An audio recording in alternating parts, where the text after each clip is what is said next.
Hola, soy Titi. Y yo, Matías. Y juntos hacemos Espacio Podcast. Un lugar donde podrás encontrar información importante, extra folleto y que te va a ayudar un montón para tu repaso el sábado de escuela sabática con tus amigos. Hola a todos, bienvenidos de nuevo a un Espacio Podcast. Estamos contentos nuevamente compartiendo con ustedes. Hola, hola. Lamentablemente nos quedan poquitos poquitas semanas para que se nos acabe las lecciones de este follito, pero estamos contentos compartiendo, ¿no, Cecilia? Sí, salió el contentos. sol, estaba lloviendo delante, salió el sol, eso es un buen augurio. Es una señal. Va a ser una buena lección. Así que, bueno, la felicidad llegó a nosotros. Estamos contentos porque recibimos muchos saludos. Titi, ¿te recuerdas quiénes llegaron? De República Dominicana, gente de acá del sur de Chile, no me acuerdo de los otros países, pero me llegaron muchos saludos gracias a la gente que nos escucha, a la gente que comenta en YouTube o en el Instagram. Se les agradece, chiquillos, sigan compartiendo. Chiquillos significa muchachos, para los que nunca lo hayan escuchado.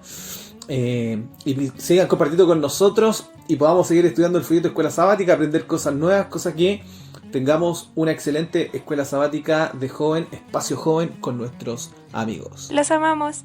Ahora la Titi nos va a dar unos datos importantes. Los avisos, Titi, antes de que partamos con la lección. Claramente, sí, pues Mati, hay que empezar con los avisos antes. Y los avisos que tenemos esta semana no son muy distintos a la de la semana pasada.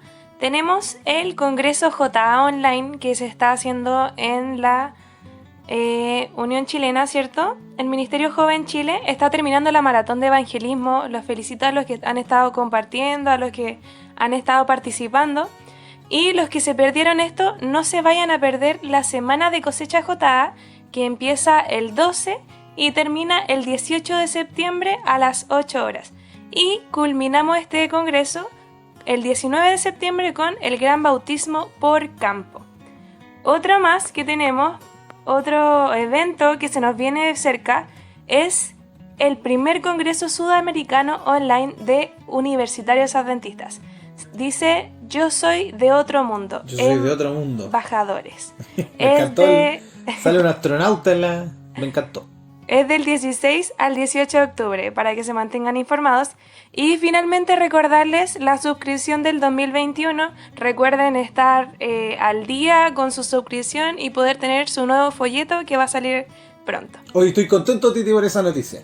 ¿En serio? Sí, porque si Dios quiere, el próximo folleto va a venir con un código QR donde todos van a poder descargar, ¿adivina qué?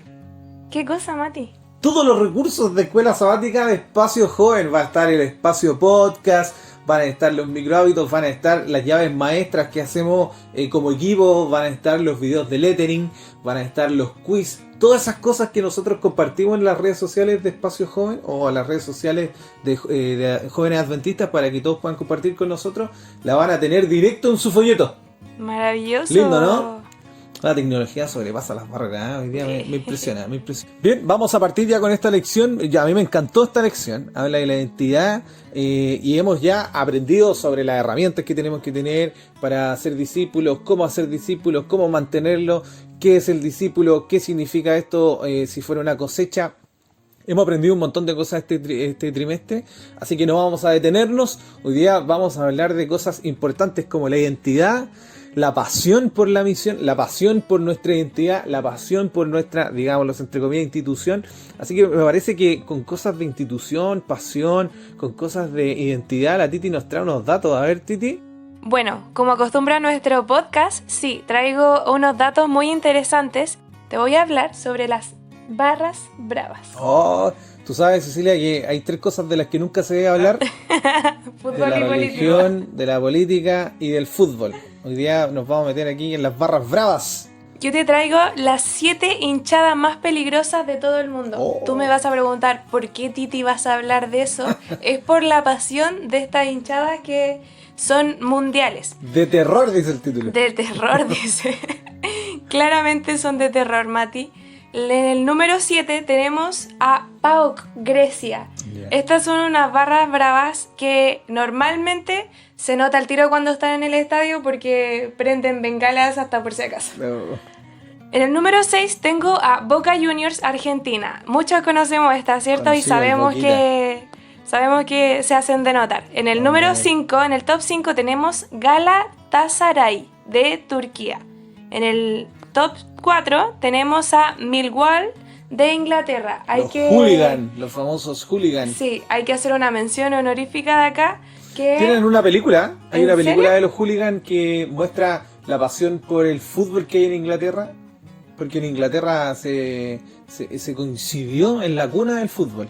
Para los que no saben, los hooligans se denominan a las personas que hacen disturbios por... Barras bravas, pero de Inglaterra. Bueno, pero no se le dice a cualquiera.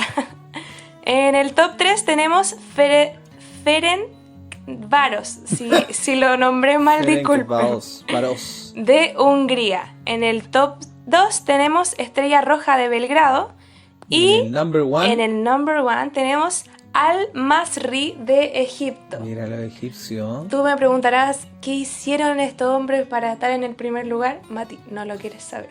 El pan árabe será de ahí. Del terror los egipcios. Nos va a contar la historia. Claramente, bueno, si quieren puedo contar la historia. Que aun cuando su equipo ganaba cómodamente de 3-1, Mati, los hinchas de Al-Masry saltaron al campo a agredir a los jugadores del equipo contrario. Bueno, que esto terminó en algo muy feo. Al campo saltaron y se desató un Puerto Said, que fue una guerra total por medio de botellas, piedras, cuchillos, bengala, algo bien feo.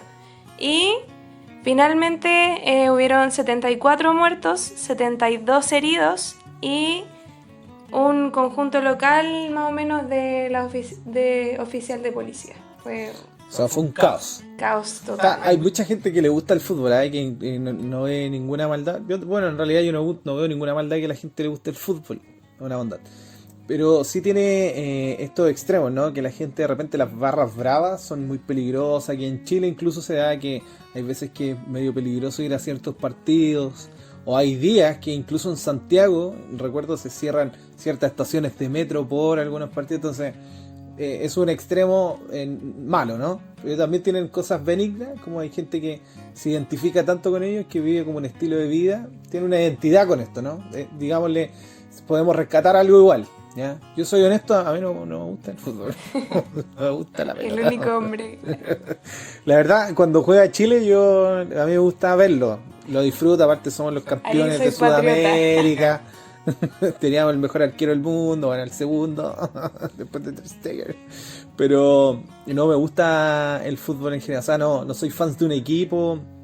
No acostumbro, no es que la gente siempre como que juega los domingos con los chiquillos la pelota. No acostumbro a hacer esas cosas. Pero bueno, vamos a aprovechar esto para después hacer una aplicación. Ya pensé que este es un podcast de goles. Vamos a hablar después de un poquito de la identidad. Así que vamos a avanzar. Terminando con este dato, Mati, vamos a pasar a comentar el texto bíblico. El texto bíblico de esta semana se encontraba en Juan 21, del 2 al 14.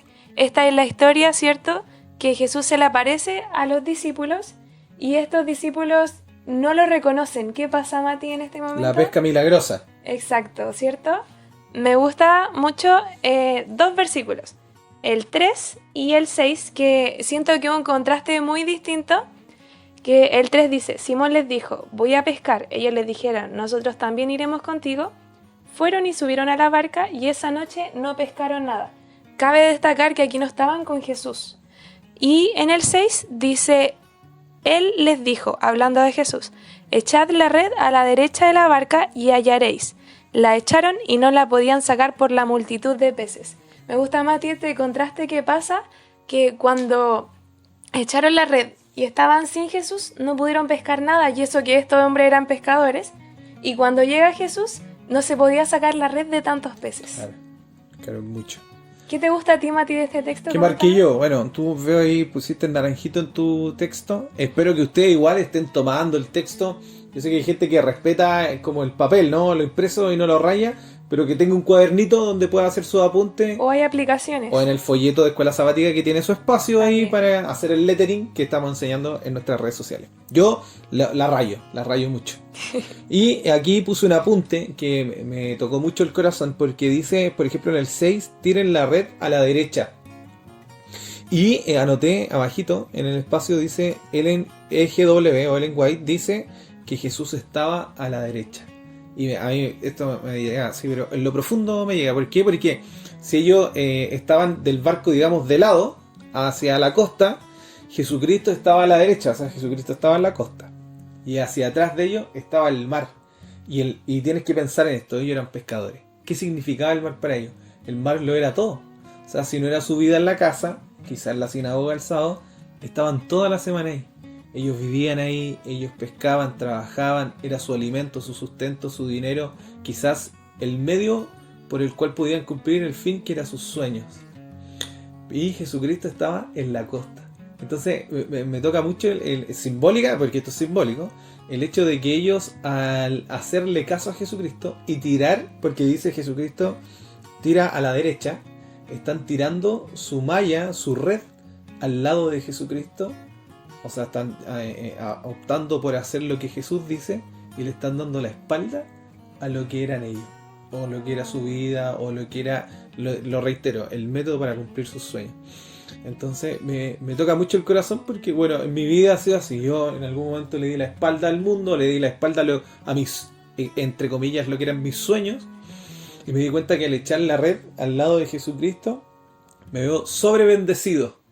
Que hay veces que yo digo así, hoy si fue una oración chiquitita, pero el Señor me la responde, o me dice, avancemos por aquí no. Entonces, yo creo que ese punto es exactamente ese que dice, tiren la red a la derecha, es muy profundo para mí. ¡Qué lindo!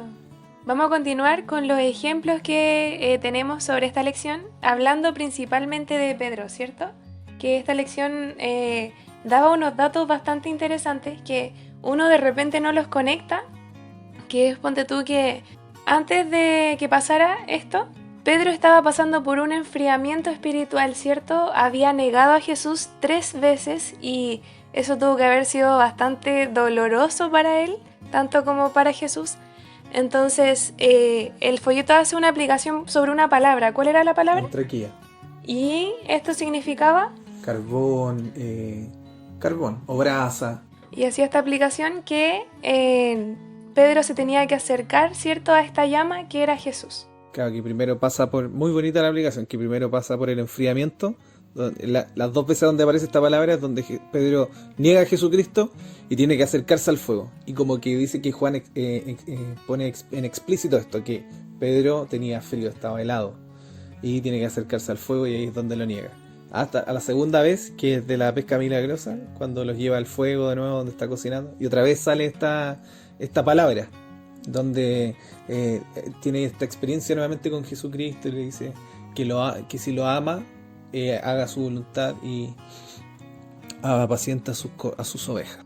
Y esto significa que esta experiencia que estaba teniendo Pedro pasó por un enfriamiento. Ahora, podemos decir que es malo. ¿Es malo pasar por el enfriamiento? Claro, porque nadie quiere, las personas por lo menos que aman a Jesús, lo que menos anhelan es alejarse de Cristo y enfriarse. Pero esto pasa. Pasa, ¿cierto? Que ahí está lo que habla Juan de nuevo, digámoslo, porque esto es un simbolismo muy bonito que hace el folleto, que habla de nuevo en Apocalipsis, que dice, por lo cuanto eres tibio, ni no frío ni caliente. O sea, habla de un estado espiritual. Y el estado espiritual está o frío o caliente, pero también hay una tercera opción, que es el tibio, que es el que le da repulsión a Dios. Entonces, dice, o esta lección habla de que la gente regularmente, así como Pedro, que digamos Pedro uno de los mayores apóstoles, los apóstoles, como siempre cuando uno piensa en jerarquía te das cuenta, ¿no? Siempre uno dice, los profetas, sí piensan los profetas, o los discípulos, no sé. Y los mayores de todos, los apóstoles. ¿Por qué? Porque ellos anduvieron con Jesús, vivieron con Jesús. Entonces, dentro de esta jerarquía está, dentro de los mejores, entre comillas, Pedro.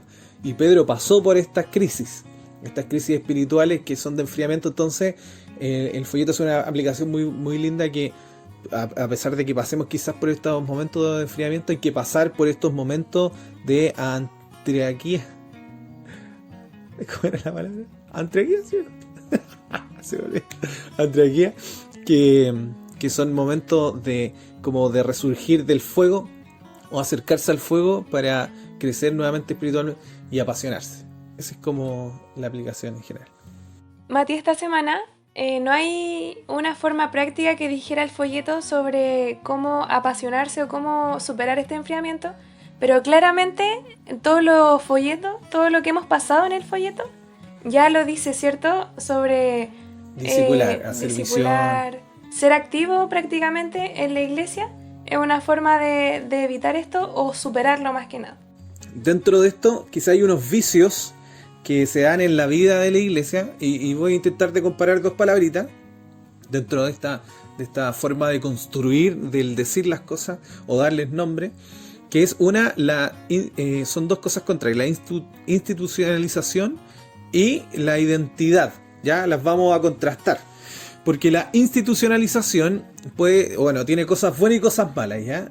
Cuando la persona está institucionalizada, cuando una persona se institucionaliza, es porque finalmente se identifica quizás con un lugar o vive en un lugar, pertenece a un lugar donde se acostumbra, que esto no necesariamente es bueno. Se acostumbra tanto que ya no se halla en otro lugar. Entonces pasa mucho que es un vicio para la iglesia, para las personas que asistimos a la iglesia, que nos institucionalizamos y estamos acostumbrados que el sábado de mañana hay que levantarse, ir a la iglesia, ir a almorzar a la casa y termina nuestra actividad misionera, nuestra vida de iglesia, porque es parte de la institucionalización nuestra, ¿no? Hay que tener ropita para ese día, etcétera, etcétera. Pero ¿qué pasa si yo te digo, oye, mejor anda a misionar y te saco de ese lugar y te coloco al otro? Se descoloca porque no están acostumbrados. Te sacan de tu zona de confort. Te sacan de tu zona de confort. Entonces tiene que ver mucho con lo que le pasa a Pablo. Por ejemplo, Pablo era un fariseo institucionalizado. O sea, el hombre no solo seguía todas las reglas, sino que estaba tan acostumbrado a lo que hacía que no se hallaba fuera de eso. Entonces cuando viene este peligro llamado cristianismo, él lo ataca. Atenta contra ellos. Entonces, la institucionalización puede tener un sentido, ¿no? Como que no necesariamente tiene que ser un ente, una institución, digámoslo, para que tú te institucionalices. Puede ser, no sé, mi institución a un hogar, a una casa. Estoy acostumbrado a cierta estructura, a ciertos parámetros, pero es bueno también saber que nosotros tenemos que vivir de forma, digámoslo, dinámica. Por ejemplo, Pablo era fariseo, institucionalizado judío, y el hombre, cuando estaba persiguiendo a los cristianos, ¡paf!, lo cambian. Así, pero radicalmente, lo dejan ciego, pierde su poder, el hombre lo abandonan, y se tiene que replantear todo lo que él creía, porque todo lo que él creía era que Dios, por ejemplo, le hablaba a los profetas de los que él leía y se los sabía de memoria, y de repente ese Dios le dice que todo está equivocado. Y que lo que él está haciendo no es ayudándolo, sino que persiguiéndolo. Entonces imagínate, esa frase fue tan impresionante para Pablo, porque uno puede decir, no, es que quedó ciego y quedó débil y tuvo que estar abandonado un tiempo. Pero algo tiene que haber sido en esa frase que le dice Jesucristo, que el hombre cambió radicalmente. O sea, imagínate lo que él no podía hacer nada más que pensar en la frase que le dice Jesús porque estaba ciego. Entonces eso hace que él cambie, y de pasar de institucionalizado tiene que hacer un cambio radical. Entonces sale de donde era. Y piensa que Pablo era el más judío de los judíos, a pesar de no ser solo judío, porque era romano igual. Pero él dice, o sea, nacido judío, criado judío, se sabía las leyes, el hombre iba para sumo sacerdote quizás. Pero tuvo que cambiar de repente, y de repente tuvo que ir a Roma, lugares que no conocía. Pero ¿cuál fue su, digámoslo, institucionalización? La misión. Entonces, para avanzar, para contrastarlo con la identidad. La identidad tiene todo, digámoslo, todo bueno. Está bien la identidad. ¿Cuál es el problema quizás con nosotros, con la iglesia? Es que nos sentimos poco identificados con nuestra iglesia. No sabemos qué dice, por ejemplo, la misión. Les voy a dar una tarea. Entren a la conferencia general, a la página, y busquen cuál es nuestra misión y la visión. ¿Estamos de acuerdo con ella? ¿Nos sentimos conformes a eso? Entonces, una de las cosas que nos pasa es que nos sentimos poco identificados con la iglesia. Entonces, yo he conversado con un montón de gente de estas cosas. Hay muchos que me han dicho es que, por ejemplo, los judíos andan con la kipá. Por ejemplo, los conquis andan con pañolín, entonces se sienten identificados. Me acuerdo cuando hicimos el proyecto de los milagros que existen, esta era una de las necesidades. Decíamos, oye, los jóvenes adventistas no se sienten identificados. Entonces hicimos la polerita con el corazón, que fue un boom, un buen tiempo. O sea, mucho tiempo se ocupaba esa polerita. Pero tampoco marcó la diferencia de identidad de la iglesia adventista. Entonces, es bueno sentirse identificado no solo con la institución, sino que con la causa de la institución, ¿ya? Ahora, la identidad también tiene sus extremos, por ejemplo lo que hablamos al principio, ¿no? Y aquí es donde vamos a aplicar sobre las barras bravas. Las barras bravas, las personas se sienten tan identificados con lo que son, con su color, con su equipo, que en cierta medida cuando su equipo pierde 20 temporadas, no quieren cambiar de su equipo o no quieren dejar el fútbol así como ya lo veo por placer nomás, sino que dejo de ser de la barra brava. ¿Por qué? Porque ellos están tan identificados que es parte de su vida. Hasta la muerte. Claro, me acuerdo que una vez entrevistaron a un chico en la televisión que él decía, mi papá era del Bulla, mi abuelo era del Bulla, yo soy Bulla de nacimiento hasta la muerte. Entonces, Bulla a todo esto una barra brava de... Los del Bulla son una barra brava de aquí de Chile.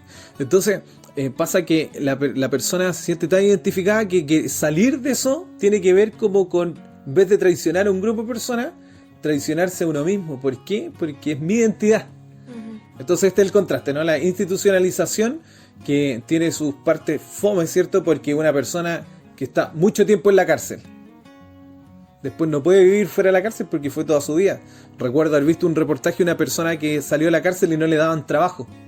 Entonces él buscó ir a robar a una tienda para que lo metieran de nuevo a la cárcel porque no sabía vivir fuera de la cárcel. También está el contraste, ¿no? La identidad, que yo me identifico. Entonces quiero preguntarte algo, Titi, antes de avanzar.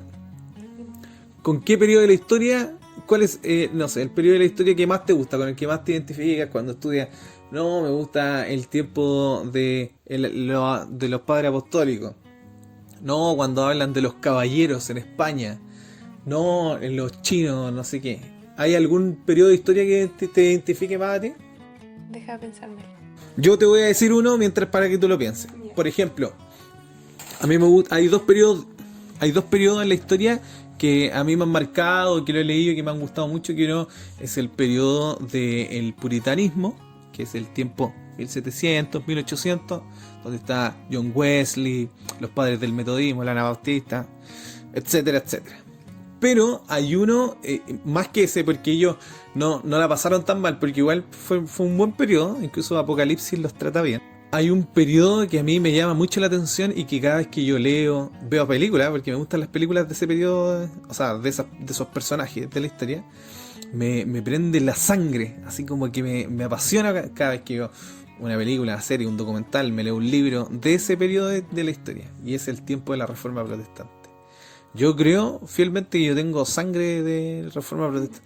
Yo creo que los alemanes que llegaron a Chile, algo tengo que ver con ellos, porque me apasiona mucho que ellos tuvieron que ir en contra del mundo. O sea, la Iglesia Católica gobernaba el planeta, y ellos, por la verdad, fueron en contra del mundo. O sea, ni siquiera así, no una nación, era el mundo occidental, digámoslo, aunque igual tenían conquistado gran parte del mundo oriental, o tenían conquistado el mundo oriental. Pero la Reforma Protestante a mí me llena, me siento muy identificado.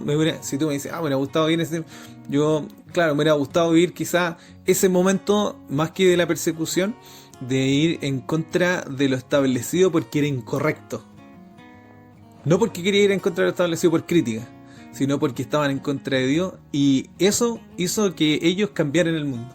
Hoy día tú le puedes preguntar, no tiene la popularidad que tiene Michael Jackson, porque tú le preguntas hoy día a un niño y a un adulto saben quién es, pero Lutero, cualquier persona que sepa un poco de historia sabe quién es Lutero, sabe quién es Hus, sabe quién es Wycliffe, sabe quién es Tyndale, sabe quién es Calvino, porque ellos dieron su vida para que se supiera la verdad. Entonces, a ver, Titi. Sí, creo que también me gusta ese periodo de la historia. Ponte tú, cuando estaban recién reformando la iglesia, o tiempos como de la serie Anne, donde había todavía gente buena. ¿Ya? Y donde como que la maldad no... 1800, sí, algo así. me gusta ese periodo, pero no sé cómo estaba aquí en Sudamérica en ese tiempo, pero sí me gusta. Sí, pues. Estados Unidos. Claro, mucho esclavismo, cosas así que quizás no nos hubieran beneficiado mucho. Ahora, ¿por qué te digo todo esto, Titi? ¿Por qué te pido sorpresa? Porque una cosa que genera identidad es conocer tu historia. Por ejemplo, el mundo patriótico aquí en Chile. Porque, ¿qué pasa para el 18 de septiembre? Yo no sé si en otros países celebran, pero aquí septiembre es la fecha del año. La semana. Así como que ni el año nuevo es tan importante aquí. Nosotros ni siquiera nos dura una semana, nos dura así mes y medio las fiestas patrias.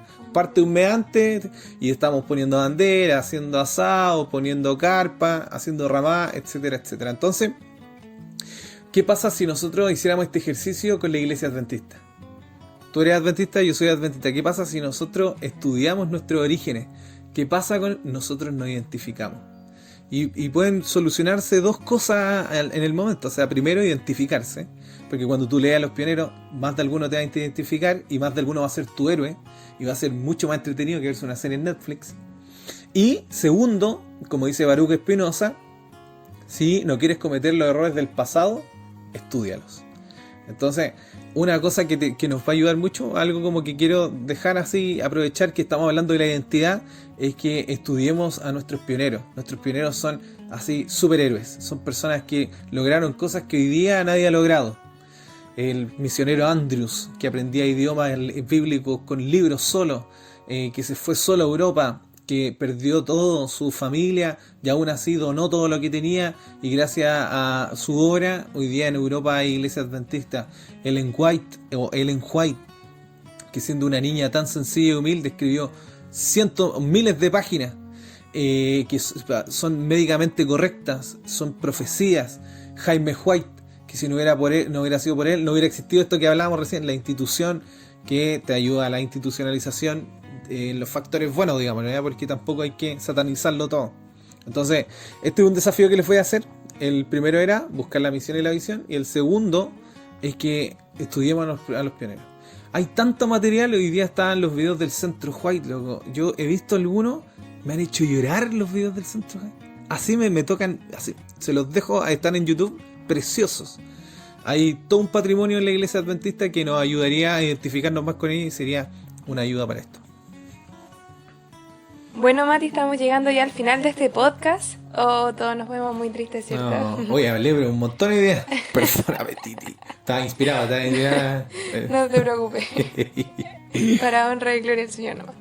Vamos a sintetizar más o menos ya lo que hemos hablado todo este podcast, que es sobre, más que nada, ponerte la camiseta, ¿cierto?, de la iglesia adventista. Ponerte la 9, la 10, dicen algunos, pero el 9 aquí, el Colegio de Chile. ¿Querés sintetizar? ¿Hay que sintetizar? No, eso. O sea, si hay que sintetizar, yo digo, identifíquense con la iglesia adventista, porque la identidad atrae. Cuando las personas se identifican con algo, atraen a más gente. Mira, te lo pongo de forma práctica, aquí está el ejemplo. Las fraternidades en Estados Unidos, que son de las universidades, tienen sus legados, ¿no? Pasan años y años y años en las universidades y la gente sigue metiéndose a las fraternidades a pesar de que van pasando. ¿Por qué? Porque tienen cierta identidad.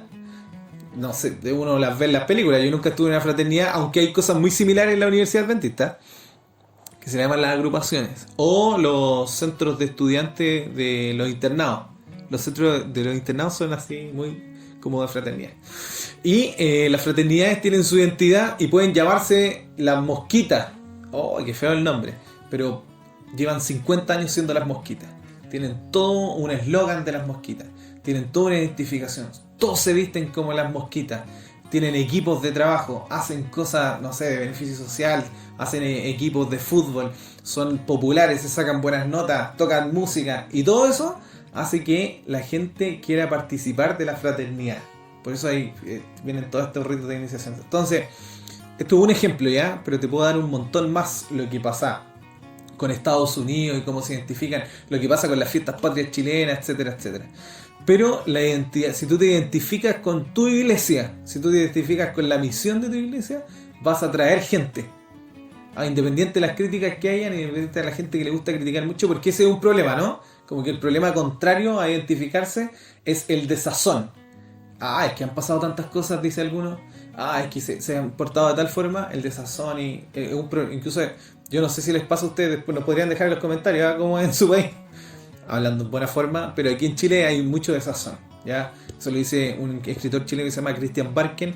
Él habla que uno de los problemas de Chile es su desazón, la gente se queja mucho, habla muy mal quizás del otro. es uno de los problemas de nuestro amado y querido Chile. Pero identificarse es la síntesis. Dejo de hablar, no hablo más. Bueno, si yo lo tuviera que resumir en una palabra es: dedícale tiempo a la iglesia adventista, ¿cierto? Voy a leer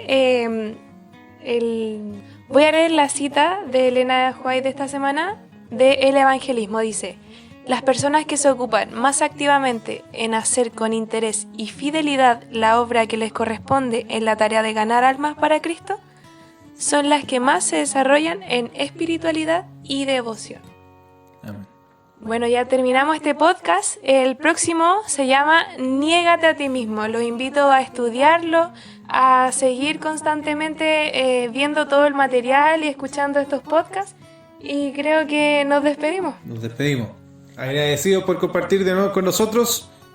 Nos escuchamos en un nuevo podcast. Recuerden compartirlo, entregárselo a la gente, entrar a las redes sociales, seguirnos y estudiar su folleto de Escuela Sabática. El Señor les bendiga y nos escuchamos en una nueva edición.